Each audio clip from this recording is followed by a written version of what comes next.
PCT's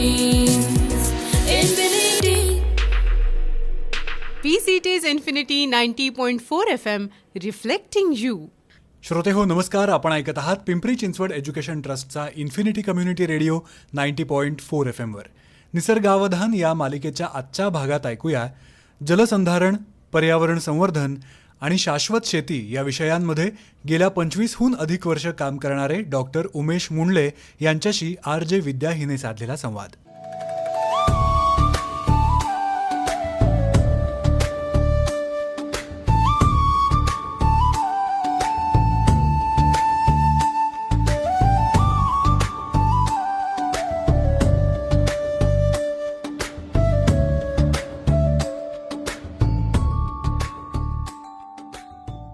श्रोते हो नमस्कार. आपण ऐकत आहात PCT's इन्फिनिटी 90.4 FM आणि मी आहे तुमच्यासोबत RJ विद्या. निसर्ग अवधान या कार्यक्रमात मी तुम्हा सर्वांचं अगदी मनापासून स्वागत करते. श्रोते हो, एक क्षण असं डोळे मिटून विचार करा. आपल्या आयुष्यातील एक साधा दिवस. सकाळी उठल्यावर आपण पाणी वापरतो. स्वयंपाकासाठी पाणी लागतं, झाडांना पाणी लागतं. रोजच्या दैनंदिन गरजा भागवण्यासाठी आपल्याला पाणी लागत असतं. म्हणजे आपल्या प्रत्येक दिवसाची सुरुवातच या पाण्याने होते. पण आपण कधी असा विचार करतो का की हे पाणी आपल्यापर्यंत येतं कसं? ते जपण्यासाठी कोण काम करतं? आणि सर्वात महत्त्वाचं म्हणजे आपण स्वतः त्याच्यासाठी काय करतो? श्रोते हो, या प्रश्नांवर आज आपण संवाद साधणार आहोत. आणि आज आपल्यासोबत आपल्या इन्फिनिटीच्या स्टुडिओमध्ये उपस्थित आहेत उमेश मुंडले सर. सर, आपल्या या स्टुडिओमध्ये मी RJ विद्या तुमचं अगदी मनापासून स्वागत करते. धन्यवाद. जलव्यवस्थापन, पर्यावरण संवर्धन आणि शाश्वत शेती या क्षेत्रातील गेल्या 25 वर्षाहून अधिक अनुभव असलेले हे तज्ज्ञ, वनस्पतीशास्त्र विषयात PhD प्राप्त केलेले डॉक्टर मुंडले यांनी महाराष्ट्रासह विविध राज्यातील 200हून अधिक गावांना पाण्याच्या बाबतीत स्वयंपूर्ण बनवण्याचं कार्य केलंय. दरवर्षी सुमारे 6 अब्ज लिटर पाणी पुनर्भरण आणि साठवणुकीचं काम त्यांच्या या प्रकल्पामधून होतं. 2 लाखांहून अधिक लोकांना, विशेषतः 60,000 महिलांना त्यांच्या या उपक्रमाचा थेट लाभ झाला आहे. सध्या ते नॅचरल रिसोर्स मॅनेजमेंट सर्व्हिसेस या संस्थेचे प्रमुख आहेत. त्याचबरोबर ओकीज वॉटर मॅनेजमेंट प्रायव्हेट लिमिटेडचे संचालक आणि समृद्ध वसुंधरा फाउंडेशन या संस्थेचे विश्वस्त संचालक म्हणून ते कार्यरत आहेत. श्रोते हो, जलसंधारण, पावसाचं पाणी साठवणं, तलाव पुनरुज्जीवन, देवराई संवर्धन आणि जैवविविधता संरक्षण या क्षेत्रात त्यांनी उल्लेखनीय अशी कामगिरी केली असून अनेक पुरस्कारांनी सन्मानित झालेले ते पर्यावरण क्षेत्रातील प्रेरणादायी व्यक्तिमत्व आहेत. तर मुंडले सर, मी पुन्हा एकदा तुमचं अगदी मनापासून स्वागत करते आणि आपल्या मुलाखतीला आपण सुरुवात करूयात.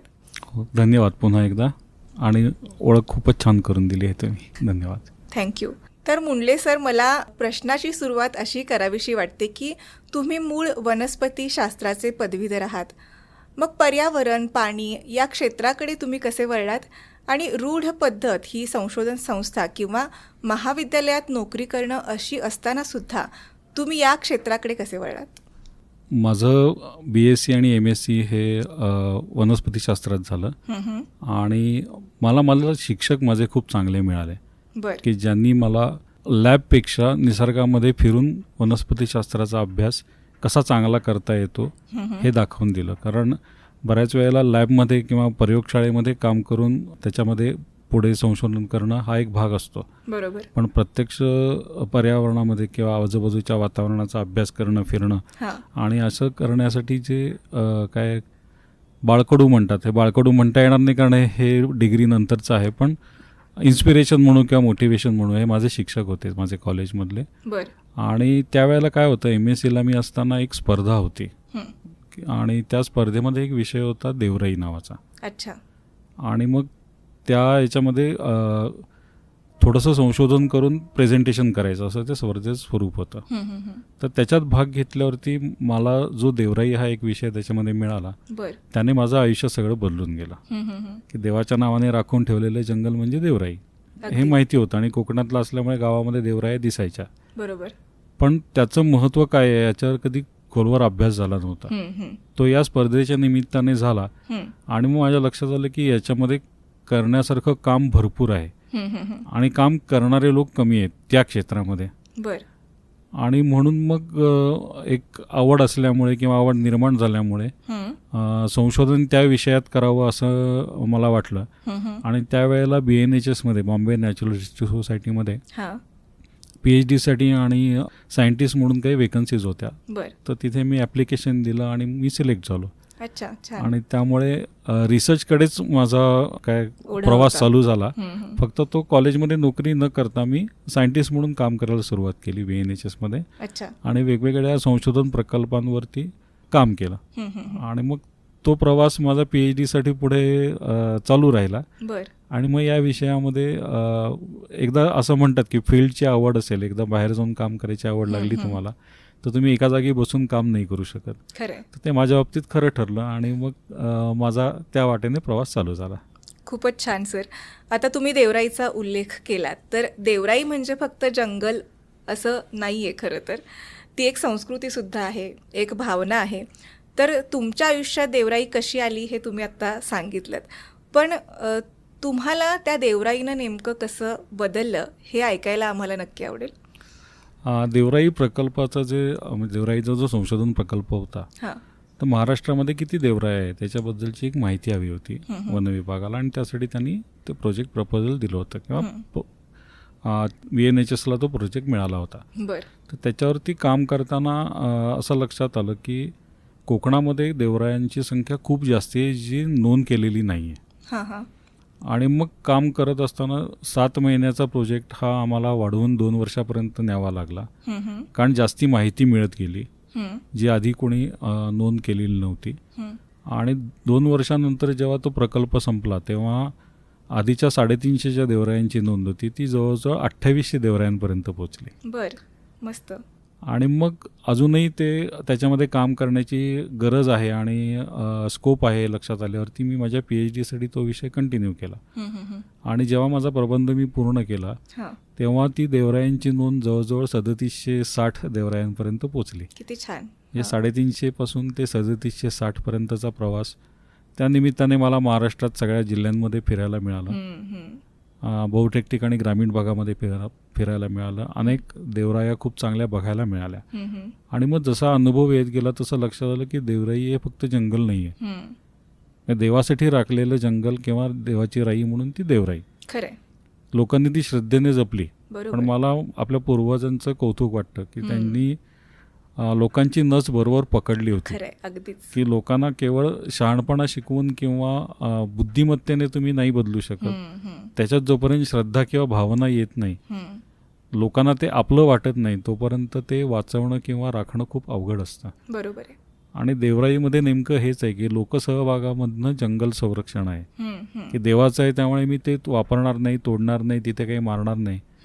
अशा प्रकारे वेगवेगळ्या ठिकाणी म्हणजे महाराष्ट्रात नोंद झालेल्या आत्ताच्या जवळजवळ 3700 पेक्षा जास्ती आहेत. अशा लहान मोठ्या देवराया आहेत. आणि ह्या केवळ भावनेच्या आणि श्रद्धेच्या आधारावर पिढ्यानपिढ्या राखल्या गेलेल्या आहेत.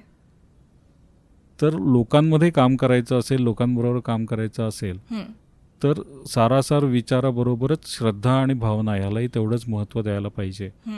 आणि लोकांना त्यांच्या रोजच्या जगण्याचा भाग म्हणून जर संवर्धन करता आलं तर ते यशस्वीपणे करता येतं. हे मला देवराईच्या अभ्यासातून लक्षात आलं. किती छान. म्हणजे आपलं शरीर हे पंचमहाभूतांनी बनलेलं आहे हे प्रत्येकालाच माहिती आहे. आणि ती पंचमहाभूतं जपून ठेवणं हे आपल्या हातात आहे. जर तिथे धक्का लागला तर आपल्याला धक्का लागणार, हे खरं आहे. अगदी. आणि दुसरं काय होतं की मला काही वेगळे प्रयत्न करायचे असतील ना तर माझी इच्छा असूनही माझ्या रोजच्या व्यापात मी नाही करू शकत. असं अनेक लोकांचं असतं किंवा बहुसंख्य लोकांचं असतं. पण देवराई किंवा पूर्वजांनी तोच भाग केला की त्यांच्या दिनचर्येचा किंवा लाईफस्टाईलचा एक भाग बनवला. खरं. आणि त्यामुळे रोजच्या जगण्यातूनच लोक देवराई वाचवत गेले. आणि आता श्रद्धा किंवा भावना कमी होऊन थोडा पैशाचा काय व्यवहार जास्ती व्हायला लागल्यामुळे आता ही संकल्पना थोडीशी धोक्यात यायला सुरुवात झाली. आणि म्हणून त्याच्या संवर्धनाची आणि संरक्षणाची आता जास्ती गरज निर्माण झाली. अगदी खरं आहे सर. आता तुम्ही BNHS किंवा इतर संस्थांमध्ये काही काळ काम केलेलं आहे, पण त्यानंतर पर्यावरण आणि मग पाणी या क्षेत्रात स्वतंत्र व्यवसाय करावा असं तुम्हाला का वाटलं? हा एक मोठा टर्निंग पॉईंट होता माझ्या आयुष्यातला. की संशोधन करत असताना एक ठराविक स्कोप असायचा की त्याच्या पलीकडे फारसा विचार व्हायचा नाही. आणि साहजिक होतं की प्रकल्पामध्ये त्या विषयावर काम करायचं तर ती जी बाउंड्री आहे त्याच्या आतच काम करायला लागणार. बरोबर. पण निसर्गामध्ये अशी बाउंड्री नसते ना, सगळं इंटरलिंक्ड आहे, एकमेकांमध्ये सामावलेलं आहे. त्यामुळे पाणी आणि जंगल मी वेगळं करीन तर असं करणं शक्य होत नाही व्यवहारामध्ये. हो हो. आणि मग हे लक्षात आलं की आपल्याला कुठेतरी बंधनं पडतात त्याच्यामध्ये. आणि योग्य काम करायचं असेल तर योग्य पद्धतीने, योग्य प्रकारे आणि योग्य ठिकाणी करायला पाहिजे. साईट स्पेसिफिक किंवा स्थलानुरूप असायला पाहिजे ते. बरोबर. आणि जसा काय तुमचा प्रॉब्लेम आहे तसं त्याचं सोल्युशन शोधलं पाहिजे. म्हणजे एक जसं रोग असेल त्यावेळेला प्रत्येक रोगाला वेगळं औषध असतं, तसं या बाबतीत आहे की जो प्रश्न आहे त्या प्रत्येक प्रश्नाचं उत्तर वेगळं आहे. तुम्ही एकच उत्तर सगळ्या प्रश्नांसाठी वापरायला लागलात तर काही ठिकाणी ते चालूनही जातं, पण बऱ्याच ठिकाणी ते अपयशी होतं. आणि मग प्रत्येक अपयश हे माणसाला नकारात्मक भावनांकडे नेतं. मग यातनं काही होणार नाही पर्यंत माणूस पोचतो. आणि मग त्यातनं नवीन सोल्युशन किंवा त्याच्यावरचा उपाय शोधायचा माणूस विसरून जातो आणि तो सरेंडर करतो. म्हणजे शरणागती पत्करतो की माझ्याने होणार नाही आणि बऱ्याचदा मी एकटा करून काय होणार आहे, फक्त मीच करून काय होणार, बाकी कोणी काय करत नाही. असं आपण निगेटिव्ह विचाराकडे जायला लागलं की पॉझिटिव्ह काही करायची उमेद आणि इच्छा हरवून बसतो. आणि मग ते तसं मला रिसर्च करताना कसं जाणवत होतं की अरे हे प्रॉब्लेम आहेत, हे आपण याच्यात ॲड्रेस करत नाही आहे, त्याच्यावरती काही काम होत नाही आहे. आणि जेव्हा माझं BNHS मधलं कॉन्ट्रॅक्ट होतं ते संपलं आणि माझं PhDचं काम चालू होतं, तर त्यावेळेला मग ही कन्सल्टन्सी मी चालू केली की माझ्या असं लक्षात येत होतं की त्यावेळेलाही अनेक NGOs होत्या ज्या पाण्यावरती काम करत होत्या जलसंधारणासाठी वेगवेगळ्या गावांमध्ये. पण त्यांना त्यात अपेक्षित यश दिसणारं यश मिळत नव्हतं त्याच्यामध्ये. मग तो विचार करताना असं लक्षात आलं की सीमित किंवा ठराविक उद्देश ठेवून त्या संस्था काम करत होत्या. म्हणजे पिण्याच्या पाण्याची सोय करायची असेल तर पिण्याच्या पाण्याची फक्त सोय करायची, कारण प्रत्येक NGOला त्यांचं बजेट असतं आणि त्याप्रमाणे काम करायचं असतं. पण अनेकदा काय होतं, विशेषतः पर्यावरणाच्या बाबतीत किंवा पाण्याच्या बाबतीत, की तुमच्या बजेटवर ते प्रॉब्लेम किंवा सोल्युशन अवलंबून असतं. एखाद्या प्रश्नाचं उत्तर एकच असेल तर त्यासाठी लागणारे पैसे उपलब्ध करणं हा एकच उपाय असतो. आणि मग ही गॅप दिसली मला की NGOचं काम आणि त्याचा रिझल्ट, त्यांचा हेतू चांगला असतो. कोणीही काम करतं पाण्यासाठी तेव्हा त्यांचा हेतू चांगलाच असतो, पण फक्त हेतू चांगला असून चालत नाही. आपल्याला त्याच्यामागची तांत्रिकता, त्याचा उद्देश, आपण करतोय त्याचे होणारे दुष्परिणाम किंवा परिणाम, चांगले परिणाम, या सगळ्याचा एक साकल्याने विचार करून होलिस्टिक अप्रोच आपण म्हणतो, तसं होताना दिसत नव्हतं.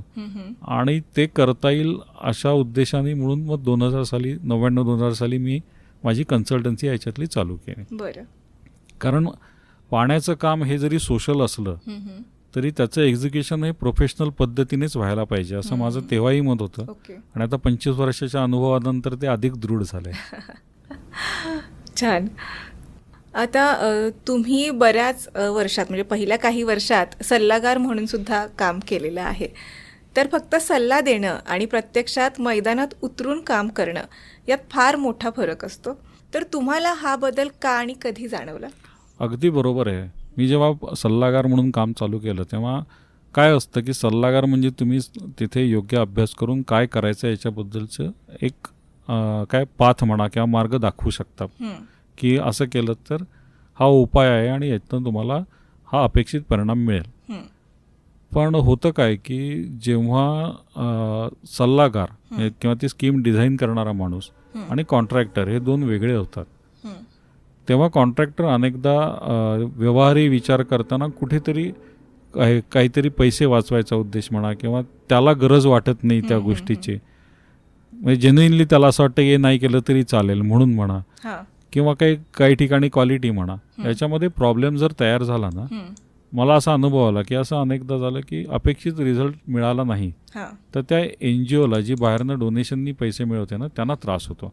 कसा तर नळपाणी योजना करायची समजा एखाद्या गावामध्ये की पाण्याचा सोर्स लांबे 2 किलोमीटर चालत यायला लागतंय आणि तिथनं पाणी गावात आणायचं, तर तिकडनं मग पंप आणि पाईप लावून ते पाणी गावामध्ये आणणं, याच्यासाठी एखादा डोनर तयार होतो किंवा एखाद्या CSR मधनं पैसे मिळतात. आता त्याच्यात जर पंपाची कपॅसिटी चुकवली किंवा पाईपचा काही लेवलचा प्रॉब्लेम झाला तर त्या याच्यामध्ये होतं काय की अपेक्षित परिणाम मिळत नाही. जास्त कपॅसिटीचा पंप वापरला तर कदाचित विहिरीतलं पाणी लवकर संपतं. बर. कारण कसं आहे, आपण जाऊन आणतो तेव्हा गरजेपुरतं पाणी आणतो, पण आपल्या दाराशी आलं की पाण्याचा वापर वाढतो. अगदी खरंय. आणि हे जर आपण त्या कॅल्क्युलेशनमध्ये धरलं नाही तर मग असं होतं की जी विहीर पूर्वी माणसांनी पाणी भरायचे तेव्हा 15 एप्रिलपर्यंत चालायची, ती पंप वापरायला लागल्यावर मार्चमध्ये जाटायला लागते. आणि समजा मग तो डोनर आला एप्रिलमध्ये पुढच्या बघायला, तर त्याला असं दिसतं की पाणीच नाही आहे आणि हा पंप आणि सिस्टीम बंद आहे. मग तो म्हणतो मी खर्च लोकांना पाणी मिळावं, श्रम कमी व्हावे यासाठी दिला होता, ते ह्याच्यातनं साध्य झालं नाही. आणि मग याच्यामध्ये ब्लेम गेम चालू होतं. मग कॉन्ट्रॅक्टर म्हणतो डिझाईनमध्ये चूक आहे, सल्लागार म्हणतो कॉन्ट्रॅक्टरची चूक आहे, आणि याच्यामध्ये गाव आणि संस्थांचं नुकसान होतं. बरोबर. मग ते टाळण्यासाठी म्हणून माझ्या डोक्यात विचार आला की एक्झिक्युशनचं याचं कामही आपणच केलं. अच्छा. त्याची पूर्ण जबाबदारी आपल्यावर येते. बरोबर. आणि मग तसं साधारण 2007-08 पासून काम चालू केलं. आणि गेली 17-18 वर्ष आम्ही एक कंपनी फॉर्म केली प्रायव्हेट लिमिटेड, आणि त्याच्यामार्फत आम्ही हे काम करतोय. आता सर, पर्यावरण आणि माती हे जर म्हटलं, पर्यावरण म्हटलं तर अनेक प्रश्न आपल्यासमोर उपस्थित राहतच असतात. तर आपण सगळे या समस्या ऐकतो, अनुभवतो, पण त्यामागची खरी कारणं काय आहेत आणि त्या सोडवताना अडथळे नेमके काय येतात हे तुमच्याकडून समजून घेणं हे खूप महत्त्वाचं वाटतं. तर त्याबद्दल काय सांगाल? आपल्याकडे कसं आहे, जलसंधारण म्हटलं तर खरं तर थिअरी आपली खूप चांगली आहे सगळ्यांची, की एखाद्या पाणलोटामध्ये शिखर ते पायथा हे सगळ्यांना पाठ झालेलं आहे की काम वरती चालू करायचं शिखरावरती आणि खाली करत करत शेवटी नदीवर यायचं. म्हणजे प्रत्येक ठिकाणी आपण कॉन्झर्वेशन करत गेलो, संवर्धन संरक्षण करत गेलो तर पूर्ण पाणलोट क्षेत्र आहे त्याचा विकास होतो आणि त्याचा फायदा तिथल्या जमिनीला आणि त्याच्या आजूबाजूच्या सगळ्या परिसराला होतो. ही थिअरी सगळ्यांना माहिती आहे, मान्य आहे. पण होतं काय की पाणलोट क्षेत्र नक्की केवढं आहे, किती आहे आणि काम कुठे चालू करायचं ह्याच्यावरती त्यातलं यश हे किती लवकर आणि किती दूरगामी असणार आहे हे ठरतं. अच्छा. बऱ्याच वेळेला काय होतं की नदी गावाच्या जवळ असते, त्यामुळे नदीवरती काम पटकन करायची लोकांना इच्छा होते. अनेकदा ते दिसण्यात पण येतं, ते दिसलं की त्याच्यामध्ये 10 लोक आणखीन तुमच्या बरोबर येतात. पण नदी हा शेवटी काम करायचा भाग आहे. अच्छा. म्हणजे नदीतला गाळ काढणं ही आवश्यक गोष्ट आहेच, पण अनेक ठिकाणी नदी खोलीकरण पण केलं जातं. खोलीकरण आणि गाळ काढणं या 2 वेगळ्या गोष्टी आहेत. याचा अनेकदा विसर पडतो लोकांना. आणि मग होतं काय की याच्यामध्ये जर मोठा स्ट्रेच 1 किलोमीटर ते 5 किलोमीटरचा तुम्ही खोलीकरण केलं आणि त्याचा नैसर्गिक उतार संपवला, कुठलाही प्रवाह तयार व्हायला, नदी नाला ओढा काही असेल तर 2 गोष्टी गरजेच्या असतात. पाण्याला जमिनीमध्ये जाण्याची म्हणजे जाऊ शकलं नाही पाहिजे ते, मग खाली खडक लागला म्हणा किंवा खालची माती सॅच्युरेट झाली म्हणून. तसं झालं तर पाणी सपाटीवरनं जिथे उतार मिळतो तसं वाहायला लागतं आणि त्याला आपण प्रवाह म्हणतो. ओढा तसाच होतो की त्याला उतार लागतो आणि जमिनीच्या खाली पाणी जायला मर्यादा ती आहे ती संपली, असे सॅच्युरेशन झालं. आता जेव्हा आपण खोलीकरण करतो तेव्हा बऱ्याच वेळेला हा नैसर्गिक उतार गमावतो आपण आणि मग ते पाण्याचं टाकं तयार होतं. मग तिथल्या पाण्याला प्रवाह नाही राहिला तो. आणि काय आपल्याकडे अजूनही पद्धत अशी आहे की गावांमध्ये आंघोळीपासनं कपडे धुणं, गाड्या धुणं, कचरा टाकणं हे सगळं त्या प्रवाहात टाकलं जातं. एरवी जो प्रवाह चालू असेल, त्याला नैसर्गिक उतार असेल तर ते पाण्याबरोबर वाहून जातं पुढे. पण जेव्हा आपण त्याचा उतार संपवतो तेव्हा त्याचं टाकं तयार झालं किंवा डोह तयार झाला की तो कचरा आणि सगळं पाणी साठतं. त्यामुळे पाणी तर दिसतं पण ते छान हिरवगार झालेलं असतं आणि ते वापरता येत नाही.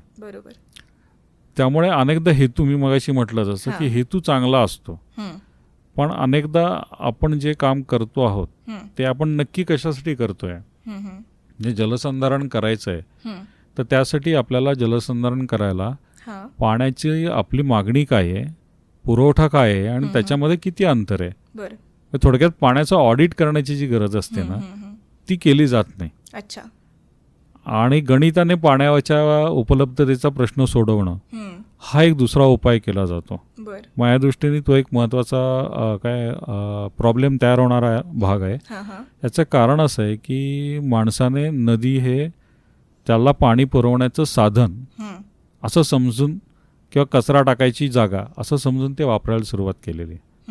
नदी ही एक वेगळी परिसंस्था आहे, एक वेगळी इकोसिस्टीम आहे आणि त्याच्यामध्ये त्याचे जीव आहे, त्याचा बॅलन्स आहे आणि आपण आपल्या या सगळ्या कृतींनी तो बॅलन्स घालवतोय हेच माणसाला लक्षात येत नाही.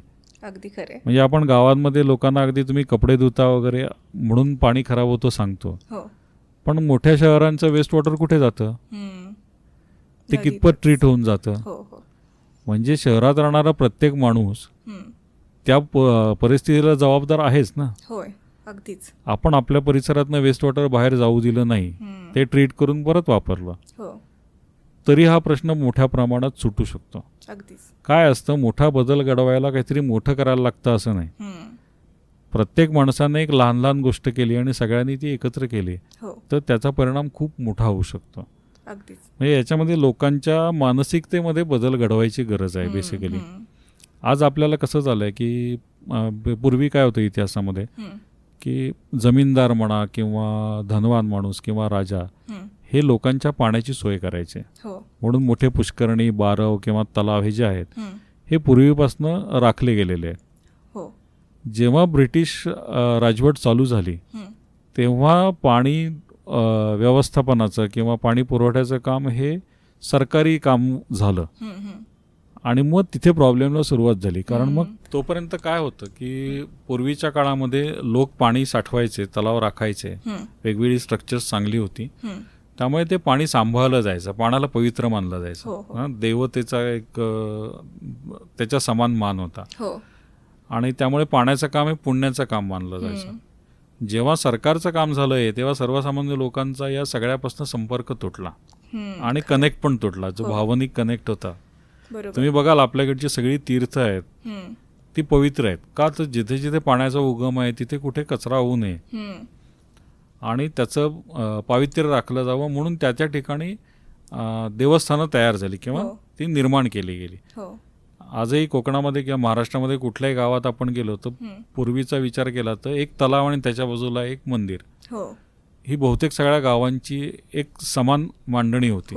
आणि जोपर्यंत तलावात पाणी तोपर्यंत गावातल्या सगळ्या विहिरींना पाणी असायचं. आपण त्या तलावावरतीच हल्ला केला जाणते अजाणतेपणे आणि मग हळूहळू गावातले पाण्याचे सगळे स्रोत हे आटायला लागले आणि मग बोरवेल हा सोपा विषय आल्यामुळे तर माणसाला असं झालं की मला काहीच करायचं नाहीये, एका दिवसामध्ये होतं, 6 इंचच जागा लागते, हे सगळे बेनिफिट वाटायला लागले आणि घरटी बोरवेल व्हायला लागली आता. म्हणजे अनेक गावांमध्ये काही हजार बोरवेल आपण असे चाळण करून काय भूगर्भातला भूजल साठा आहे तेवढाच आहे किंवा कदाचित तो कमीही होतोय, जंगलतोड आणि बाकी पाणी रिचार्ज होण्याचं प्रमाण कमी झाल्यामुळे, पण उपसायचं प्रमाण वाढलंय आणि आपली जीवनशैली किंवा लाईफस्टाईल अशी झाली आहे की आपल्याला पाणी खूप जास्ती लागतं आता. असं दोन्हीकडनं आपण निगेटिव्ह बाजूला गेलो आहोत. म्हणजे एकीकडे पाण्याची उपलब्धता कमी आहे आणि पाण्याचा वापर जास्त आहे आणि म्हणून मग याच्यामध्ये डेस्परेट होऊन आपण आणखीन सोपे उपाय, मग बोरवेल आणखीन खोल, 900-950 फुटापर्यंत बोरवेल जायला लागल्या, ज्या 200 फुटाच्या खाली जायची गरज नाही आहे किंवा जिथे विहिरीला पाणी चांगलं मिळते अशा ठिकाणी पण बोरवेलचा प्रयत्न केला जातो. याचं कारण मला असं वाटतं की पाणी, पर्यावरण, काही क्षेत्र आहेत अशी की पाणी, पर्यावरण, क्रिकेट, राजकारण, की आपल्याला सगळ्यांना वाटतं की आपल्याला सगळ्यांना सगळं कळतं असं. त्यामुळे या क्षेत्रामध्ये कुठल्या तज्ज्ञाची गरज आहे, अभ्यासाची गरज आहे आणि आपण करतोय त्याचा परिणाम वाईट झाला तर ते आपल्या पुढच्या पिढ्यांना भोगायला लागणार आहे. याची जाणीवच नाही आजही. म्हणजे जलनिरक्षण म्हणू शकतो आपण त्याला, पण हे जल साक्षरता हा पण चुकीचा शब्द आहे माझ्या दृष्टीने, कारण साक्षर म्हणजे वाचता येणं इतपतच आहे. त्याचा अर्थ समजून घेऊन त्याप्रमाणे काम करायची गरज आहे. बरोबर. आणि ते जोपर्यंत होत नाही, मानसिकता बदल होत नाही, तोपर्यंत हे प्रॉब्लेम आपल्याला असे दिसत राहणारच आहेत. बरोबर आहे. तुम्ही म्हणालात की पाणी कमी पडतं म्हणून आपण बोरवेलची संख्या वाढवतो आहोत, पण पाणी आहे ते वाचवलं पाहिजे याच्यावर काम खूप कमी केलं जातं किंवा ते नगण्य आहे असंच वाटतं. पण तुम्हाला काय वाटतं की सर्वसामान्य नागरिकांनी पाणी वाचावं म्हणून त्यांच्या दैनंदिन जीवनात काय बदल केले पाहिजेत? दैनंदिन जीवनामध्ये कसं आहे, शहरामध्ये तुम्ही पाणी वाचवणं तुमच्या रोजच्या कामामध्ये हा एकच उपाय असू शकतो. आता एक साधं उदाहरण द्यायचं झालं अगदी साधं वाटतं, सोपं वाटतं किंवा क्षुल्लक वाटतं खरं तर, की आपल्याकडे नवीन आता जे फ्लॅट संस्कृती आली आहे त्याच्यामध्ये 2 BHK 3 BHK हे जेवढे तुमचे बेडरूम्स आहेत तेवढे बाथरूम्स आले आहेत. त्यामुळे तुमचा पाण्याचा वापर वाढला आहे आणि फ्लश वगैरे आता खूप म्हणजे 10 लिटर 15 लिटरचे फ्लश आहेत. कारण आपल्याला खूप स्वच्छता लागते आणि खूप पाणी वापरलं की स्वच्छता होते असा एक काहीतरी गैरसमज आपल्या मनामध्ये खूप खोलवर आहे. आणि त्यामुळे तो प्रत्येक वेळेला फ्लश वापरला ना की भस्कन 15-20 लिटर पाणी जातं. तेवढं पाणी जाण्याची काही गरज नसते. बरोबर. आणि आपल्याला जिथे पाणी मर्यादित स्वरूपात मिळतं अशा ठिकाणी तर नाहीच. तर मग आम्ही एक उपाय सुचवला होता याच्यावरती की फ्लशच्या टँकमध्ये तुम्ही एक 1.5 लिटरची आपली कोल्ड्रिंकची बाटली असते ना त्याच्यामध्ये रेती किंवा असं काही भरून ती त्याच्यात टाकून द्यायची. त्यांना काय होतं, तुम्ही प्रत्येक वेळेला फ्लश करताना त्याच्या वजना एवढं पाणी हे साधारण 2 ते 3 लिटर पाणी प्रत्येक वेळेला कमी वापरलं जातं. कारण लहान फ्लश मोठा फ्लश दोन्ही फ्लश असून लोकांना मोठाच लागतो. हे एक मानसिकता लक्षात आलेली आहे. तर असं सोपं काय किंवा फार वाटत नाही की 3 लिटर तर पाणी वाचतं. पण एका घरात 4 माणसं आणि प्रत्येकाने 2दा वापरलं तर ते 24 लिटर पाणी एका दिवसाचं कमी झालं म्हणजे वर्षाचं किती होतं आहे. आणि असं जेव्हा एखाद्या टाउनशिपमध्ये किंवा सोसायटीमध्ये होतं तेव्हा त्यांचं वर्षाचं पाणी वाचवण्याची जी क्वांटिटी आहे ती खूप जास्ती होते. सायझेबल आहे ते. पण ती छोटी स्टेप आहे. आपल्याला काय करायचं विसरून जायचं ते टाकून त्याच्यामध्ये. अगदीच खरंय.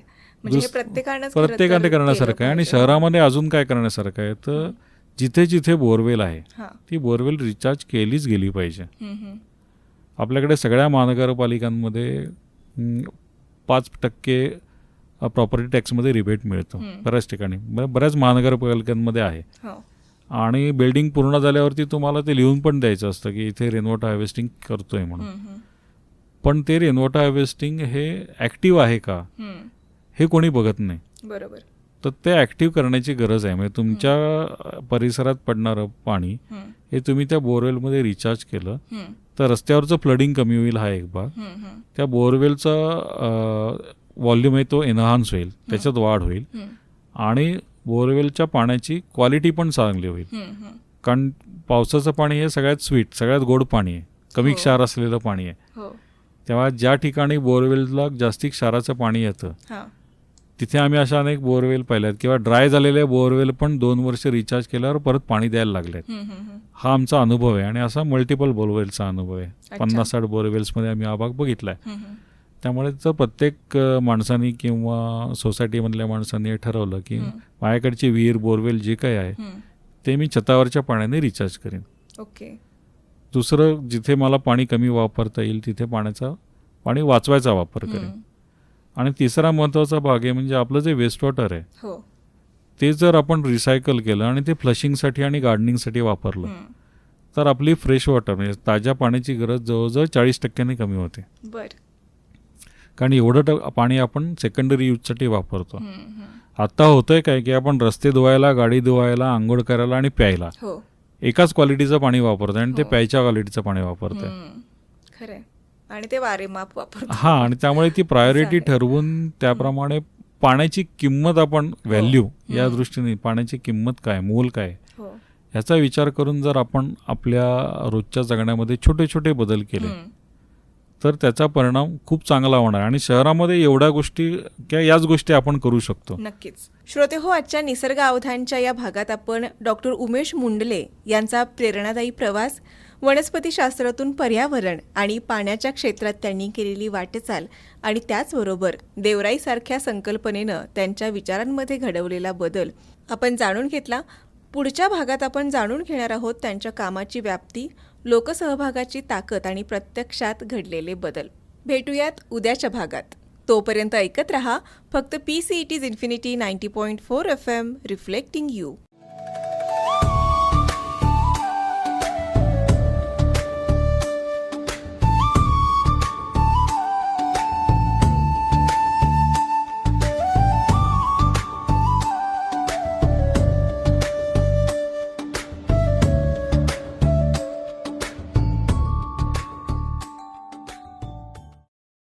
डॉक्टर उमेश मुंडले यांच्याशी हा संवाद आपण असाच पुढे सुरू ठेवणार आहोत. भेटूया निसर्गावधान या मालिकेच्या उद्याच्या भागात.